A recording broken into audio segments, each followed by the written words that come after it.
नमस्कार दोस्तों, स्वागत है आपका आज के मुख्य समाचार में, जिसमें सबसे पहली और बड़ी खबर में आपको बताएंगे कि टीकाकरण महाअभियान को लग सकता है झटका, केंद्र से मिलने वाली वैक्सीन की डोज हुई कम।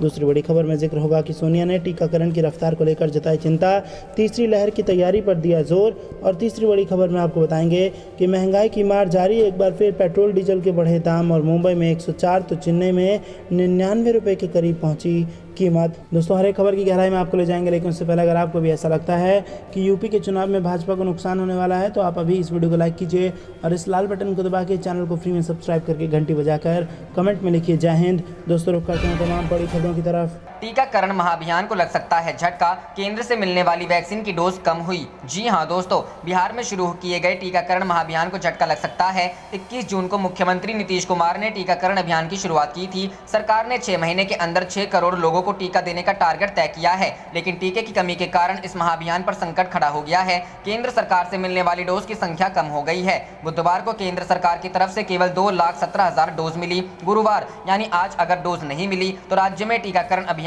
पर असर पड़ सकता है। बिहार में टीकाकरण महाअभियान का लक्ष्य पाने के लिए हर दिन 3.30 लाख लोगों का टीका करना अनिवार्य है। बिहार में पिछले एक हफ्ते से हर दिन लगभग 3.71 लाख लोगों को टीका दिया जा रहा है। 16 से 22 जून के बीच 25,98,962 लोगों को वैक्सीन दी जा चुकी है, लेकिन अब अचानक से टीके की डोज की सप्लाई कम होने की वजह से इस महाअभियान को झटका लग सकता है। बिहार में बुधवार को टीकाकरण का आंकड़ा 1.5 करोड़ के ऊपर जा पहुंचा है। बिहार में टीकाकरण महाअभियान के ऊपर मंडरा रहे इस संकट के बीच स्वास्थ्य मंत्री मंगल पांडे ने उम्मीद जताई है कि बिहार को केंद्र की तरफ से कोरोना वैक्सीन की नई खेप हर दिन मिलती रहेगी। स्वास्थ्य मंत्री मंगल पांडे ने कहा है कि बिहार में कोरोना वैक्सीन की नई खेप पहुंच रही है, ऐसे में टीकाकरण अभियान प्रभावित होने की उम्मीद नहीं है। वहीं दूसरी तरफ से बड़ा संकट यह है कि आज अगर नई खेप नहीं मिली तो आगे टीकाकरण अभियान पर ब्रेक लग जाए। रुख करते हैं अगली खबर की तरफ। सोनिया ने टीकाकरण की रफ्तार को लेकर जताई चिंता, तीसरी लहर की तैयारी पर दिया जोर। जी हां दोस्तों, कांग्रेस अध्यक्ष सोनिया गांधी ने देश में कोरोना वैक्सीनेशन की रफ्तार को लेकर चिंता जताई है। बृहस्पतिवार को उन्होंने कहा कि महामारी की तीसरी लहर की आशंका को देखते हुए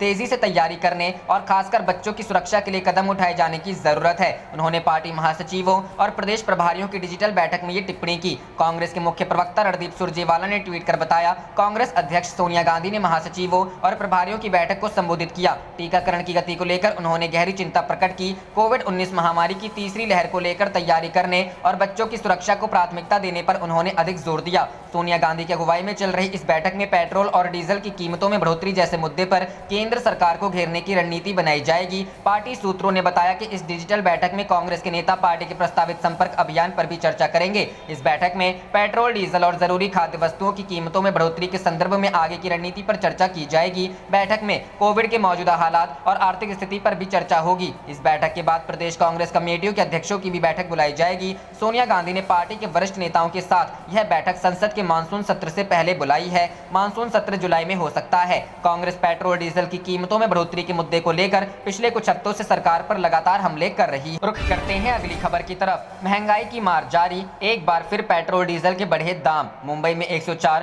तो चेन्नई में 99 रुपए के करीब पहुंची कीमत। जी हां दोस्तों, देश की जनता पर महंगाई की मार जारी है। पेट्रोल डीजल के दामों एक बार फिर बढ़ोतरी हुई है। तेल की कीमत एक नए रिकॉर्ड स्तर पर पहुंच गई है। देश के 4 बड़े महानगरों में आज पेट्रोल 26 पैसे तक और डीजल 7 पैसे तक महंगा हुआ। इसके साथ ही मुंबई में पेट्रोल 104 रुपए प्रति लीटर और चेन्नई में 99 रुपए प्रति लीटर के करीब पहुंच गया है। तेल कंपनियों के अनुसार दिल्ली में पेट्रोल की कीमत 26 पैसे बढ़कर 97.76 रुपए और डीजल की कीमत 7 पैसे बढ़कर 88.30 रुपए प्रति लीटर हो गई। दिल्ली में जून में अब तक पेट्रोल का मूल्य 3.53 रुपए और डीजल की कीमत 3.15 रुपए बढ़ चुकी है। इससे पहले मई में पेट्रोल 3.83 रुपए और डीजल 4.42 रुपए महंगा हुआ था। 1 लीटर पेट्रोल की कीमत 103.89 रुपए का और 1 लीटर डीजल की कीमत 95.79 रुपए तक पहुंच गई है। चेन्नई में पेट्रोल 23 पैसे महंगा होकर 98.88 रुपए और डीजल 6 पैसा महंगा होकर 92.89 रुपए प्रति लीटर पर पहुंच गया। कोलकाता में पेट्रोल की कीमत में 25 पैसे और डीजल की कीमत में 7 पैसे का इजाफा किया गया। वहां पेट्रोल 97.63 रुपए और डीजल 91.15 रुपए प्रति लीटर हो गया। रुख करते हैं अगली खबर की तरफ।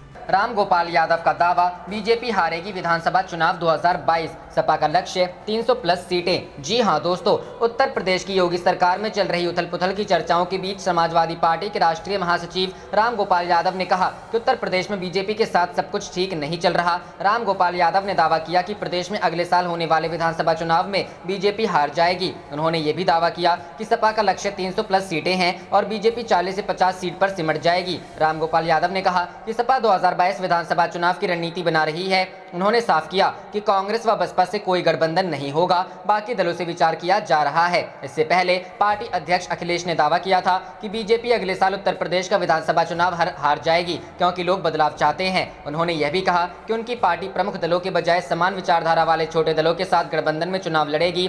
अखिलेश किसी पार्टी का नाम लिए बिना कहा, बड़ी पार्टियों के साथ मेरा अनुभव अच्छा नहीं है, मैं उनके साथ कोई गठबंधन नहीं करूंगा। उन्होंने कहा कि समाजवादी पार्टी यूपी की 403 सीटों में से 300 से ज्यादा सीटें जीतने का लक्ष्य लेकर चल रही है। राम गोपाल यादव ने भाजपा सरकार पर कोरोना से हुई मृत्यु के आंकड़े छिपाने का भी आरोप लगाया है। उन्होंने कहा कि स्वतंत्र सूत्रों के अनुसार कोरोना के कारण 15 से 17 लाख लोग मारे गए हैं, जबकि भाजपा सरकार ने कम आंकड़ा दिखाया है। राम गोपाल यादव ने बताया कि उनके पूरे परिवार ने कोरोना का टीका लगवाया है। उन्होंने कहा कि इस पर राजनीति की बात नहीं है, हम लोग फोटो में यकीन नहीं रखते। रुख करते हैं अगली खबर की तरफ। हाईकोर्ट में यूपी धर्मांतरण अध्यादेश को चुनौती देने वाली सभी याचिकाएं खारिज, सरकार से मांगा जवाब। जी हां दोस्तों, इलाहाबाद हाईकोर्ट ने यूपी धर्मांतरण अध्यादेश को चुनौती देने वाली सभी याचिकाओं को खारिज कर दिया है। हाईकोर्ट ने अध्यादेश के कानून बन जाने के आधार पर याचिकाएं खारिज की हैं। कोर्ट ने धर्मांतरण कानून को चुनौती देने वाली याचिका पर राज्य सरकार से जवाब मांगा है। कोर्ट ने कहा है कि अध्यादेश के एक्ट बन जाने के बाद अध्यादेश को चुनौती देने का कोई औचित्य नहीं है। कोर्ट ने धर्मांतरण कानून को चुनौती देने वाली याचिका पर राज्य सरकार से जवाब मांगा है। इस मामले की अगली सुनवाई 2 अगस्त को होगी। अपर महाधिवक्ता मनीष गोयल ने अदालत में सरकार की ओर से पक्ष रखा। धर्मांतरण अध्यादेश को 4 अलग अलग याचिकाओं में चुनौती दी गई थी। जस्टिस AM भंडारी और जस्टिस अजय त्यागी की खंडपीठ ने ये आदेश दिया। यूपी में धर्मांतरण अध्यादेश नवंबर 2020 में लाया गया, मगर सरकार ने इसे मार्च 21 में गजट में प्रकाशित किया। 4 मार्च 21 को राज्यपाल के हस्ताक्षर के बाद यह प्रदेश में लागू हुआ। बता दें कि यूपी की योगी सरकार पिछले साल 27 नवंबर को मनमाने तरीके से हो रहे धर्मांतरण को रोकने के लिए जो अध्यादेश लेकर आई थी, उसके खिलाफ इलाहाबाद हाईकोर्ट में कई अर्जियां दाखिल की गई थी। इन अर्जियों पर सुनवाई करते हुए अदालत ने यूपी सरकार से जवाब तलब किया था। सरकार ने जनवरी के पहले हफ्ते में ही अपना जवाब भी दाखिल कर दिया था। दोनों सदनों से बिल पास होने और गवर्नर की मंजूरी मिलने के बाद शक्ल ली। योगी सरकार झूठ बोलकर, झांसा देकर या छल प्रपंच कर धर्म परिवर्तन को रोकने के लिए यह अध्यादेश लाई। इसके लागू होने के बाद झांसा देकर, झूठ बोलकर या छल प्रपंच करके धर्म परिवर्तन करने कराने वालों के साथ सरकार सख्ती से पेश आए। रुख करते हैं अगली खबर की तरफ। देश को पहली बार मिला ऐसा झगड़ालू प्रधानमंत्री, घर घर राशन पर फिर केंद्र और दिल्ली सरकार आमने सामने। जी हां दोस्तों, घर घर राशन योजना पर अरविंद केजरीवाल सरकार और केंद्र सरकार में एक बार फिर ठन गई है। दिल्ली के मुख्यमंत्री अरविंद केजरीवाल ने आरोप लगाया है कि केंद्र सरकार उनकी घर घर राशन योजना को शुरू नहीं करने दे रही है। उन्होंने कहा कि केंद्र सरकार हर वक्त झगड़ा करने पर आमदा है, कल्याणकारी योजनाओं को केंद्र की ओर से रोका जा रहा है। बता दें कि इस संबंध में दिल्ली के उप मुख्यमंत्री मनीष सिसोदिया ने भी आज केंद्र सरकार पर कई आरोप लगाए हैं। पहले केजरीवाल ने ट्वीट किया कि हर वक्त हर किसी से झगड़ा सही नहीं होता है।